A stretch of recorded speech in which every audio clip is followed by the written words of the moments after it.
today I wanted to do a little reading session. So I have made myself a nice cup of hot chocolate. I have made myself a nice cup of hot chocolate.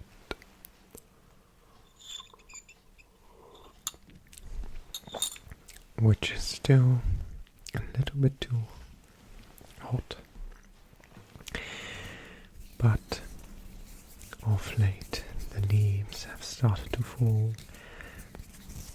and the world is slowly changing into autumn.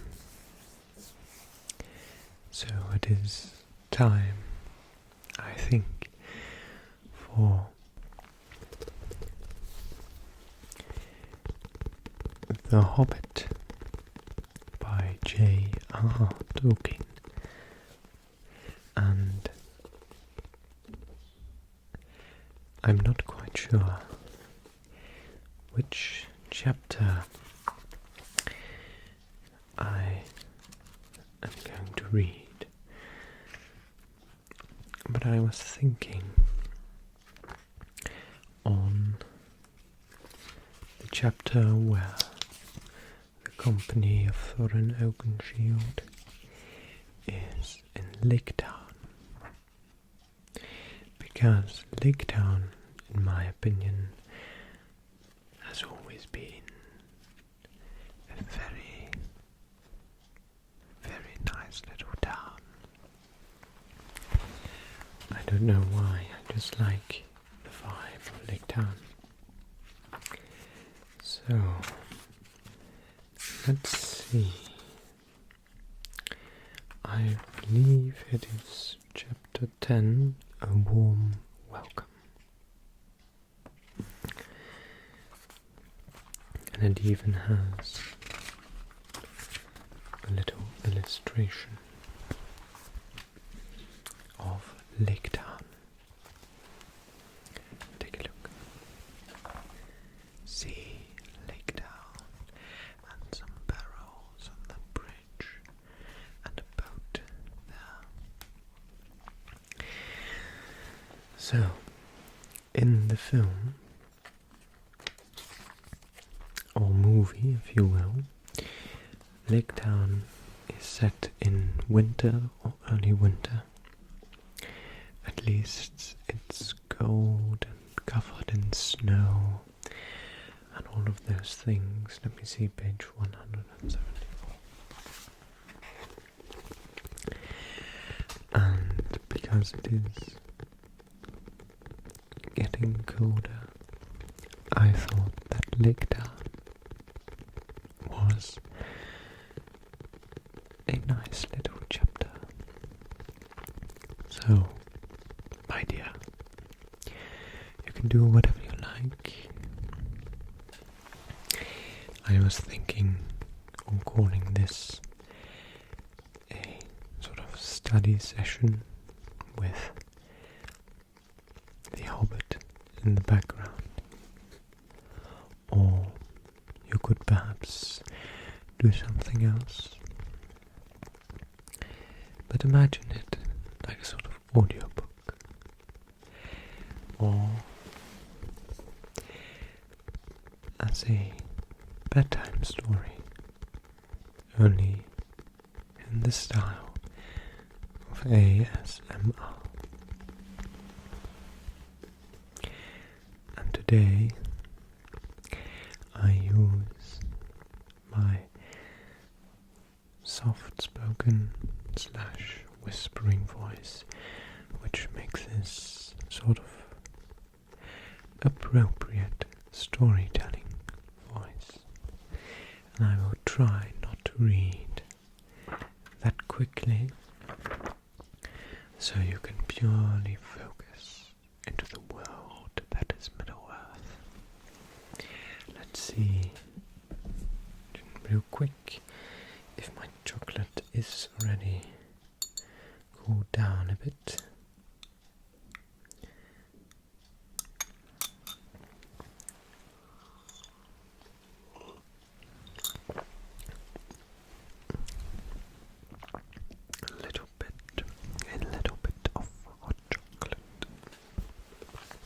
So, before we begin, I'd like you to take a look at Thror's map. And this map is a map of Erebor, and it has runes and all these nice illustrations on it. So let's go back to page 174. There we are. And let's begin with chapter 10, A Warm Welcome. Before I begin, I would like to point out the fact that Tolkien sometimes uses words that are a little bit hard to pronounce. So if you hear me stammering, beg my most sincere pardon. But after all, it's all for the tingles and the slight whisper in your ear. So, put on some headphones and just purely focus on whatever it is you're trying to do, and to fall asleep if you would like to fall asleep, or do whatever you like. And while you do so, the back of your head can listen to the extravagant words of the Hobbit. So, here we go. A warm welcome. The day grew lighter and warmer as they floated along. After a while, the river rounded a steep shoulder of land that came down upon their left. Under its rocky feet, like an inland cliff, the deepest stream had flowed, lapping and bubbling. Suddenly, the cliff fell away, the shores sank, the trees ended. Then Bilbo saw a sight. The lands opened wide about him, filled with the waters of the river, which broke up and wandered in 100 winding courses, or halted in marshes and pools dotted with isles on every side. But still with strong water flowed on steadily through the midst, and far away its dark head in a torn cloud, there loomed the mountain, its nearest neighbours to the northeast, and the tumbled land that joined it to them could not be seen. All alone it arose and looked across the marches to the forest, the lonely mountain. Bilbo had come far, and through many adventures to see it, and now he did not like the look of it in the least.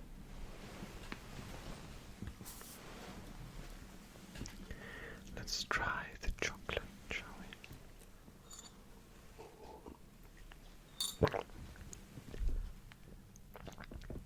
There. As he listened to the talk of the raftmen and pieced together the scraps of information that they let fall, he soon realized that he was very fortunate ever to have seen it at all. Even from this distance, dreary as he had been, his imprisonment and unpleasant as was his position, to say nothing of the poor dwarves underneath him, still he had been more lucky than he had guessed. The talk was all of the trade that came and went on the waterways and the growth of the traffic on the river. As the roads out of the east towards Mirkwood vanished or fell into disuse, and of the bickerings of the lakemen and the wood elves about the upkeep of the forest, river, and the care of the banks. Those lands have changed much since the days when dwarves dwelt in the mountain, days which most people now remembered only as a very shadowy tradition. They had changed even in recent years, and since the last news that Gandalf had had of them, great floods and rains had swollen the waters that flowed east, and there had been an earthquake or two, which some were inclined to attribute to the dragon, alluding to him chiefly with a curse and an ominous nod in the direction of the mountain. The marshes and bogs had spread wider and wider on either side. Paths had vanished, and many a rider and wanderer too, if they had tried to find the lost ways across. The elf road through the wood which the dwarves had followed on the advice of Beorn now came to a doubtful and little use end at the eastern side of the forest. Only the river offered any longer a safe way from the skirts of Mirkwood in the north to the mountain-shadowed plains beyond, and the river was guarded by the Wood Elves' king. So you see, Bilbo had come in the end by the only road that was any good. It might have been some comfort to Mr. Baggins, shivering on the barrows, if he had known that news of this land reached Gandalf far away, and given him great anxiety, and that he was in fact finishing his other businesses, which does not come into this tale, and getting ready to come in search of Thorin's company, but Bilbo did not know it. All he knew was that the river seemed to go on and on and on forever, and he was hungry, and had a nasty cold in the nose, and did not like the way the mountain seemed to frown at him and threaten him as it drew ever nearer.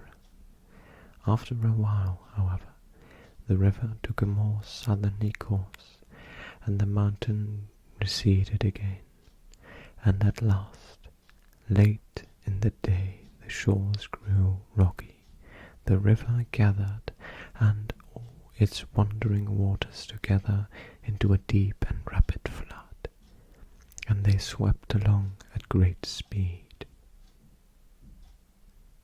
The sun had set when, turning with another sweep towards the east, the forest river rushed into the long lake. Some nice wrinkly paper.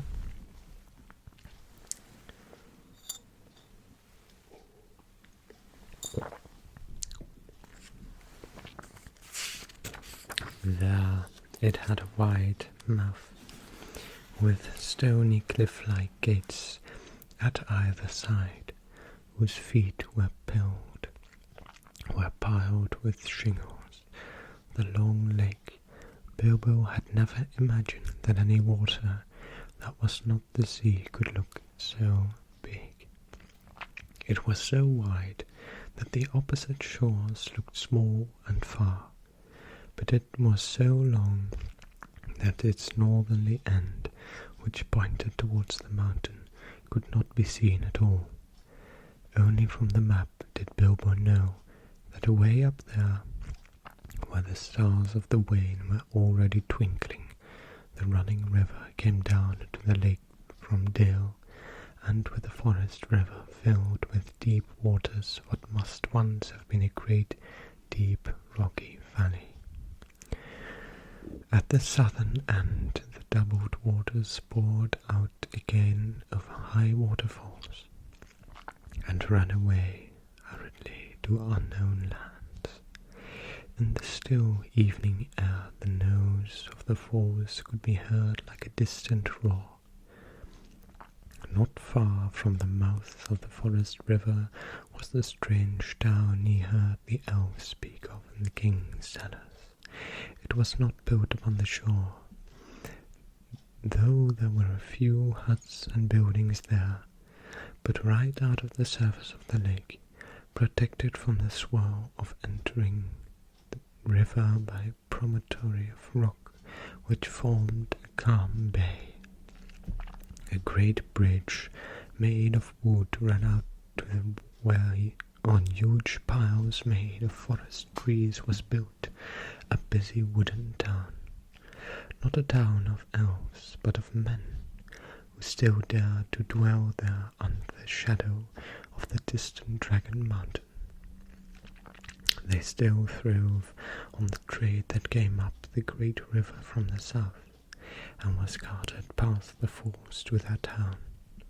But in the great days of old, when Dale in the north was rich and prosperous, they had been wealthy and powerful, and there had been fleets of boats on the waters, and some were filled with gold, and some were filled with warriors in armour. And there had been wars and deeds, which were now only a legend. The rotting piles of a greater town could still be seen along the shores, when the waters sank in a draught. But men remembered little of all that, though some still sang old songs of the dwarf kings under the mountain, Thror and Thrain, of the race of Durin, and of the coming of the dragon and the fall of the lords of Dale. Some sang too that Thor and Thrain would come back one day, and gold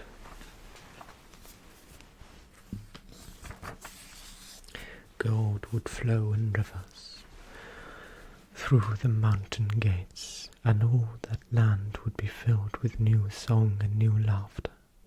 But this pleasant legend did not much affect their daily business.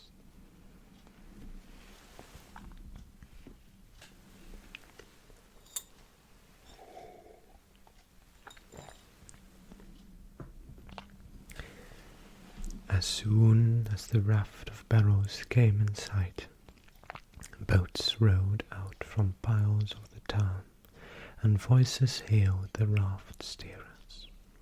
Then ropes were cast and oars were pulled, and soon the raft was drawn out of the current of the forest river and towed away round the high shoulder of rock into the little bay of Lake Town.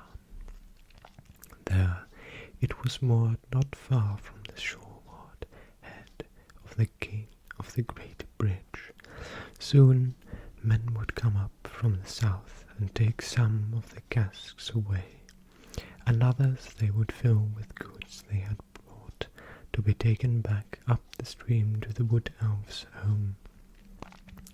In the meanwhile the barrows were left afloat, while the elves of the raft and the boatmen went to feast in Lake Town.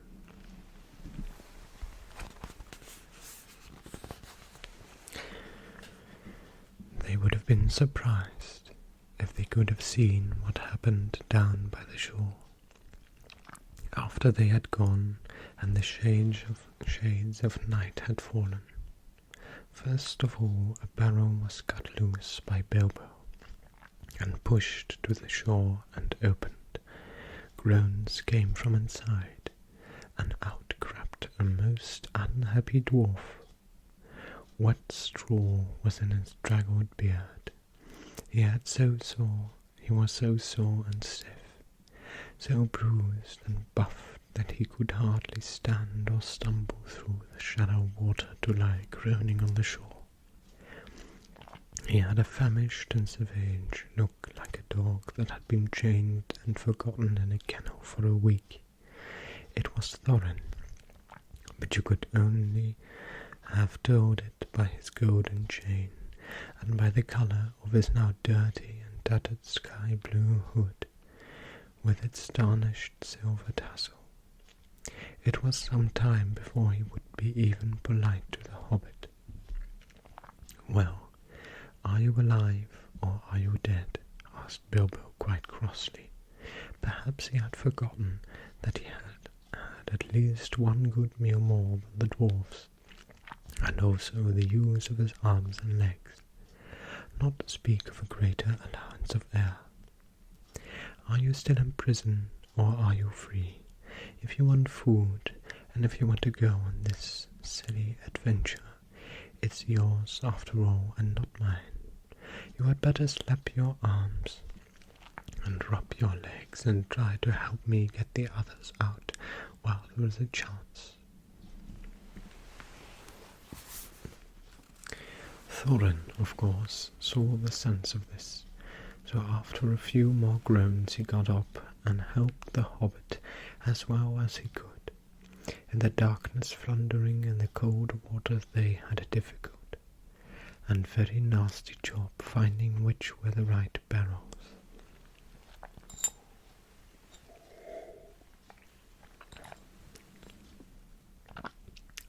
Looking outside and calling, only discovered about 6 dwarves that could answer. These were unpacked and helped ashore, where they sat or lay muttering and moaning.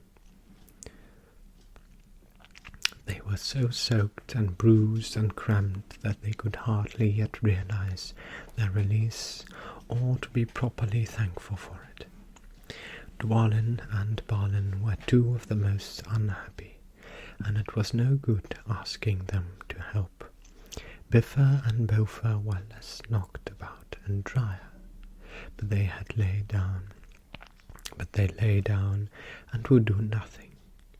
Fili and Kili, however, who were young for dwarves, and had also been packed more neatly with plenty of straw into smaller casks, came out more or less smiling, with only a bruise or 2 and a stiffness that soon wore off. "I hope I never smell the smell of apples again," said Fili. "My tub was full of it. To smell apples everlastingly when you can scarcely move and are cold and sick with hunger is maddening. I could eat anything in the wide world now for hours on end, but not an apple." With the willing help of Fili and Kili, Thorin and Bilbo at last discovered the remainder of the company, and got them out. Poor fat Bomber was asleep or senseless. Dori, Nori, Ori, Oin, and Knoin were waterlogged and seemed only half alive. They all had to be carried one by one and laid helpless on the shore. "Well, here we are," said Thorin, "and I suppose we ought to thank our stars and Mr. Baggins.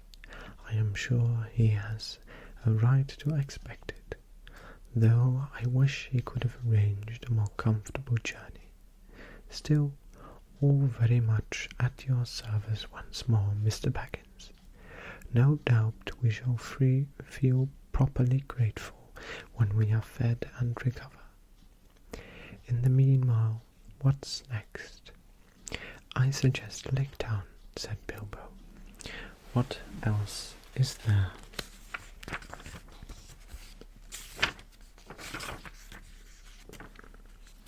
Nothing else could, of course, be suggested, so leaving the others, Thorin and Fili and Kili and the Hobbit went along the shore to the great bridge.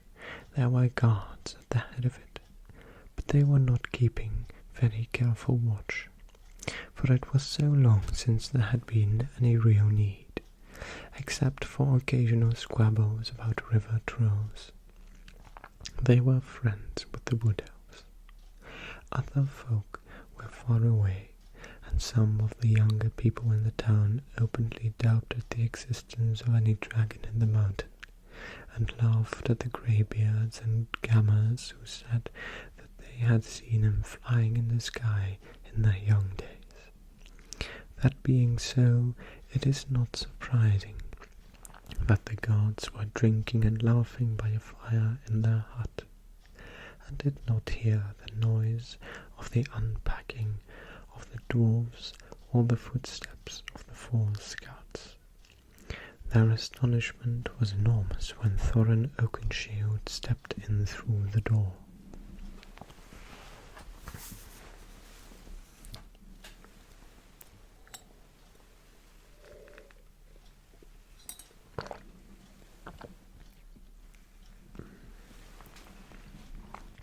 "Who are you, and what do you want?"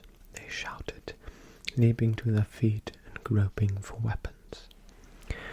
"Thorin, son of Rain, son of Thror, king under the mountain," said the dwarf in a loud voice, and he looked it, in spite of his torn clothes and dragged hood.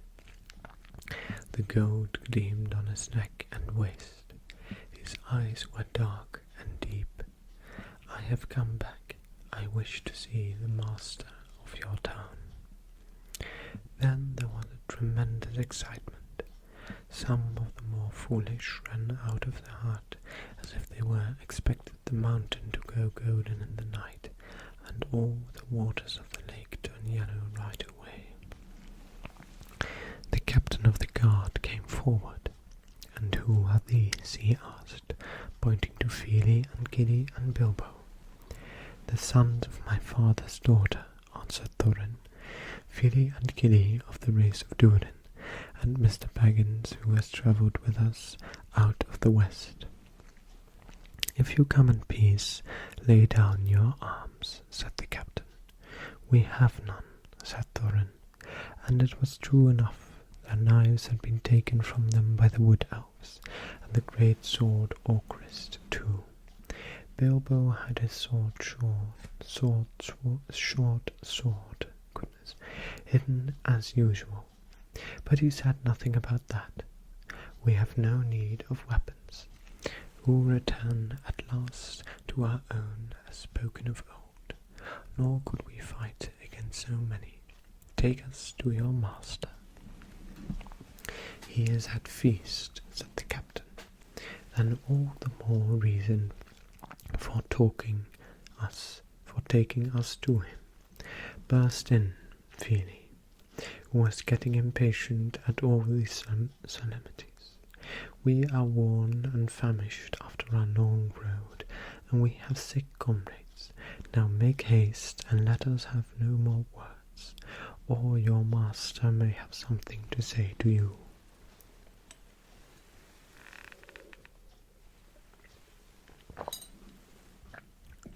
"Follow me, then," said the captain, and with 6 men about them he led them over the bridge, through the gates, and into the marketplace of the town. This was a wide circle of quiet water, surrounded by the tall piles on which were built the greater houses, and by long wooden quays with many steps and ladders going down to the surface of the lake. From one great hall shone many lights, and there came the sound of many voices. They passed its doors and stood blinking in the light, looking at long tables filled with folk. "I am Thorin, son of Thrain, son of Thror, king under the mountain. I return," cried Thorin in a loud voice from the door, before the captain could say anything. All leaped to their feet. The master of the town sprang from his great chair, but none rose in greater surprise than a raftsman of the elves who was sitting at the lower end of the hall. Pressing forward before the master's table, they cried, "These are prisoners of our king that have escaped, wandering vagabond dwarves that could not give any good account of themselves, sneaking through the woods and molesting our people." "Is this true?" asked the master. As a matter of fact, he thought it far more likely than the return of the king under the mountain, if any such person had ever existed.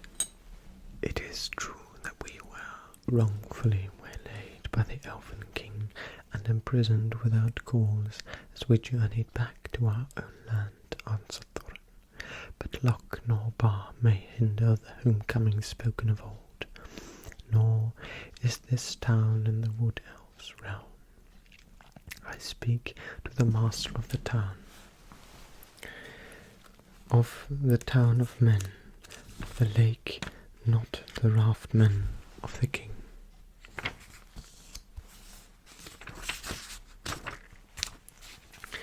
Then the master hesitated and looked from one to the other. The Elven king was very powerful in those parts, and the master wished for no enmity with him, nor did he think much of old songs, giving his mind to trade and tools, or cargoes and gold, to which habit he owned his position. Others were of a different mind, however, and quickly the matter was settled without him. The news had spread from the doors of the hall like fire through all the town. People were shouting inside the hall and outside it. The quays were thronged with hurrying feet. Some began to sing snatches of old songs concerning the return of the king under the mountain, that it was Thor's grandson, not Thor himself, that had come back, did not bother them at all. Others took up the song, and it rolled loud and high over the lake. The king beneath the mountains, the king of carven stone, the lord of silver fountains, shall come into his own. His crown shall be upholden, his harp shall be resung, and his hall shall echo golden to the songs of yore resung. The woods shall wave on mountains, and grass beneath the sun. His wealth shall flow in fountains, and the rivers golden run. The streams shall run in gladness, the lakes shall shine and burn, and sorrow fail and sadness at the mountain king's return. So they sang, or very like that, only there was a great deal more of it, and there was much shouting, as well as the music of harps and fiddles mixed up with it. Indeed, such excitement had not been known in the town in the memory of the oldest grandfather. The wood elves themselves began to wonder greatly, and even to be afraid. They did not know, of course, how Thorin had escaped, and they began to think their kings might have made a serious mistake. As for the master, he saw there was nothing else for it but to obey the general clamour, for the moment at any rate, and to prevent to believe that Thorin was as he said. So he gave up to him his own great chair, and set Fili and Kili beside him in places of honour. Even Bilbo was given a seat at the high table, with no explanation or where he came in. No songs that alluded to him, even in the obscurest way, was asked for in the general bustle. Soon afterwards, the other dwarves were brought into the town amid scenes of astonishing enthusiasm. They were all doctored and fed and housed and pampered in the most delightful and satisfactory fashion. A large house was given up to Thorin and his company. Boats and rowers were put at their service, and crowds sat outside and sang songs all day, or cheered if any dwarf showed so much as his nose. Some of the songs were old ones, but some of them were quite new, and spoke confidently of the sudden death of the dragon, and of cargoes of rich presents coming down the river to Lake Town. They were inspired largely by the master, and they did not particularly please the dwarfs, but in the meantime they were all well contented, and they had quickly grew fat and strong again. Indeed, within a week they were quite recovered, fitted out in fine cloth of their proper colours, with beards combed and trimmed, and proud steps. Thorin looked and walked as if his kingdom was already regained, and Smaug chopped up into little pieces. Then he had said, the dwarves, good feeling towards the little hobbit grew stronger every day. There were no more groans or grumbles.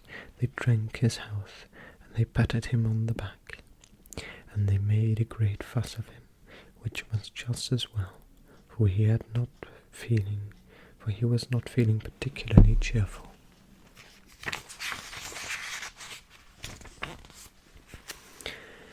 He had not forgotten the look of the mountain, nor the thought of the dragon, and he had besides a shocking cold for 3 days. For 3 days he had sneezed and coughed, and he could not go out, and even after that his speeches and banquets were limited to "Thank you very much." That's funny. Thank you very much, it says. In the meanwhile, the wood elves had gone back up the forest river with their cargoes, and there was a great excitement in the king's palace. I have never heard what happened to the chief of the guards and the butler. Nothing, of course, was ever said about keys or barrows where the dwarves stayed in Lake Town, and Bilbo was careful never to become invisible. Still, I dare say, more was guessed than was known. Though doubtless Mr. Baggins remained a bit of a mystery. In any case, the king knew now the dwarf's errand, or thought he did, and he said to himself, "Very well, we'll see. No treasure will come back through Mirkwood without my having something to say in the matter. But I expect they will all come to a bad end, and serve them right." He, at any rate, did not believe in dwarfs fighting and getting dragons like Smaug, and he strongly suspected attempted burglary or something like that, which shows he was not a wise elf, and wiser than the men of the town, though not quite right, as we shall see in the end. He sent out his spies about the shores of the lake, and as far northward towards the mountains they would go, and waited. At the end of a fortnight, Thorin began to think of departure. While the enthusiasm still lasted in the town, was the time to get help. It would not do to let everything go down with delay. So he spoke to the master and his councillors, and said that soon he and his company must go on towards the mountain. Then, for the first time, the master was surprised and a little frigid, and he wondered if Thorin was, after all, really a descendant of the old kings, yet never thought that the dwarves would actually dare to approach Smaug, but believed they were frauds who would sooner or later be discovered and turned out. He was wrong.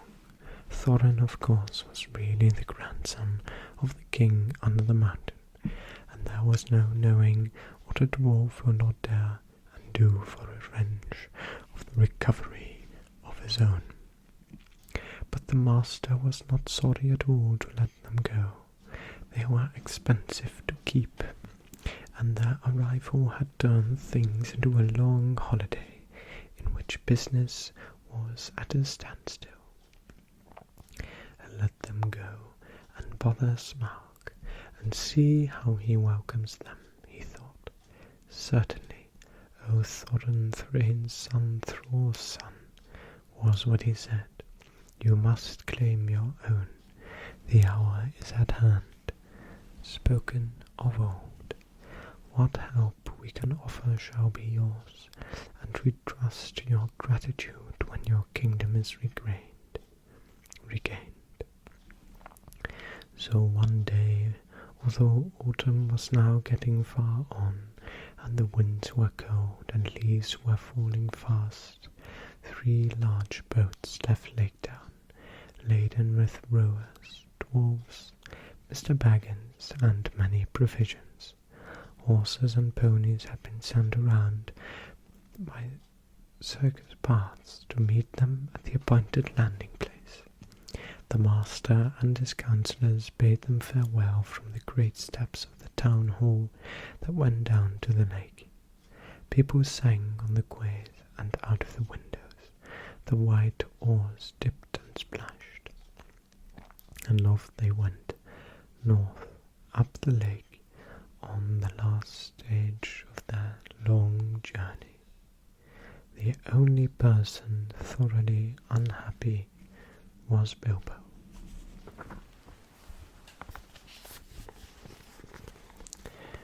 And there you have chapter 10. A warm welcome from J.R.R. Tolkien's The Hobbit. And I hope that you enjoyed this little bedtime story, so to speak. If you did, and you would like to see more content on the Lord of the Rings, the 1920s, the Harry Potter universe, or anything else, make sure to subscribe and hit the notification bell so you don't miss out anything. But now, my love, it is time for you to go to bed. So, close your eyes. Close your eyes and go